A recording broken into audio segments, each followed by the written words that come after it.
Gideon and the 300, when God does the impossible. Judges 6 to 7, they were hiding in caves, in the mountains, in the silence of a night that felt endless. The people of Israel no longer fought, they fled. Years of defeat had drowned their faith. The Midianites came like swarms of locusts, leaving behind scorched earth, ruined hopes, and bitter emptiness. And in the midst of this fear, a spark of hope, a small man, simple, the son of Joash, Gideon. He was threshing wheat, not on the threshing floor, but in a wine press, down below in hiding where the enemy wouldn't see. Fear had become a habit, but right there the angel of the Lord appeared and spoke words that turned everything upside down. The Lord is with you, mighty warrior. Ironic? Definitely. Gideon was no hero, no sword in hand, just calloused hands and a cautious heart. Me? I'm the least. My clan is the weakest. I'm nobody.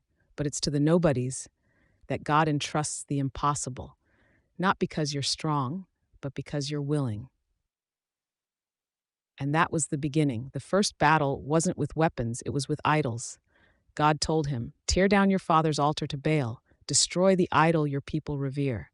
At night, in secret, Gideon obeyed. The town woke up angry, but something had already shifted. Fear was giving way to courage. God's voice was louder than the crowd. Then came the call to arms. Israel rallied. 32,000 soldiers, finally strength. But God said, "Too many. If they win, they'll think they did it themselves." The first cut. Whoever is afraid, let him go. Thousands left. 10,000 remained. The second cut. Bring them to the water. Watch how they drink. And in the end, just 300 men. Ridiculous. Impossible. But this was God's army. Night fell. The Midianite camp buzzed like a hornet's nest. Countless soldiers, well-armed, confident. And here just 300. No swords in hand. Only jars, torches, and trumpets. Gideon divided them into 3 groups, gave simple instructions. Wait. Watched. The moment came.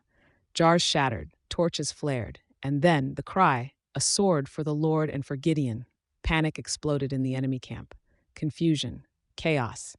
They struck one another in the dark. God fought the battle himself. This is not a story about military strategy. It's a story of the heart, about how God chooses the unlikely, the overlooked, the weak, to do the unthinkable. Gideon didn't become a hero on the battlefield. He became one the moment he said, "Yes, Lord, I'll go." Maybe you're hiding right now, not from enemies, but from pressure, from expectations, from failure. Maybe you've told yourself, "I'm not enough. I can't." But God sees you and says, "I am with you, mighty warrior. What I start, I will finish." Because with him, even 300 is enough.